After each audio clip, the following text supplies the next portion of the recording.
Sanibingelela-ke emhlabeni wonke ezweni lonke, Mpumalanga, Ntshonalanga, Ningizimu neNyakatho.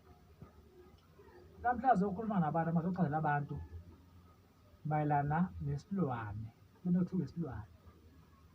Isilwane okuyiyona nto-ke abantu abaningi ngithi mina iyabahlupha noma iyayibakhathaze noma kuyaye kube yinto abantu abaningi abavala ngayo iy'hlahla zabo noma bavala ngayo iy'nto zabo ukuthi impilo yabo ingayi phambili.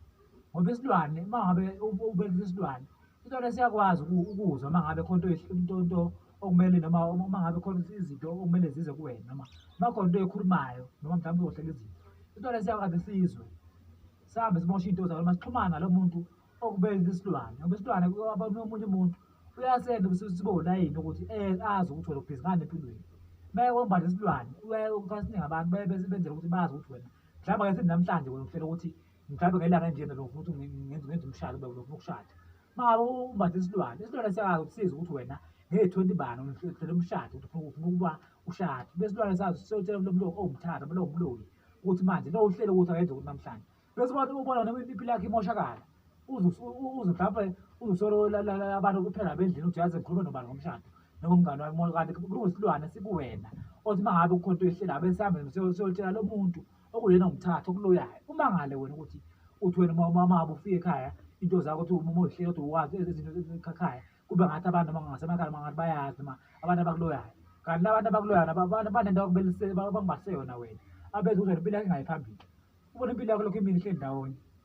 Kanti kunesilwane, ikhaya esiningi isilwane uma besenza baye besenze umuntu uma esenza ay'fihle yena asenze ukuba kuvele lo muntu omaziyo noma kuvele umngani wakho noma kuvele le ntombi oyithandayo noma kuvele usisi wakho. Wena uma ubona usisi wakho mhlawumbe nijabuleni naye mhlawumbe nifuna ukwenza inkonzo noma nifuna ukwenza inkonzo emakamelweni. Kanti le silwane ngendlela umuntu asenze ngaso uy'fihlile yena uveza loya muntu ukuthi unafuna ngoba isilwane uma besenzile kuyenzeka ngesikhathi enze ninokwane nodwa egcekeni noma ninokwane nodwa ekhaya uze ukhombe bani ukuthi yazi ngipha ubani ngiyapha bani. Kanti lo muntu osenzayo usenza ukuthi asebenzele abantu basekhaya angabonakali yena kuyena mnazi walento. Isikhathi esiningi lento baye beyenze ukuthi abantu basebenzisele ukuthi wena impilo yakho ingayi phambili noma isikhathi esiningi lento isigcino iyakululaza ekutheni wena izikuvale kwanzana ngoba uma ifikile kona ebusuku isikhathi esiningi ifike bese ifuna ukulala nawe nabo ibone 2 minutes uthi ubona 2 minutes lo muntu naye usuvuka nje usumanzi. Kanti lento indlela esebenze ngayo uma isebenza ngale ndlela yasimosha yonke into noma yasimosha kwawena amandla akho obuwena empilweni yakho. Uthi uyabona nempilo yakho ayisahambi ngendlela kanti wena yile nto efika kona esebenza ngaso isikhathi esiningi nokuthola umzimba wakho uvukhathele uma uthi uyanaka noma uma uvuka ekuseni uzwa ngathi wena khona into noma ubonzani.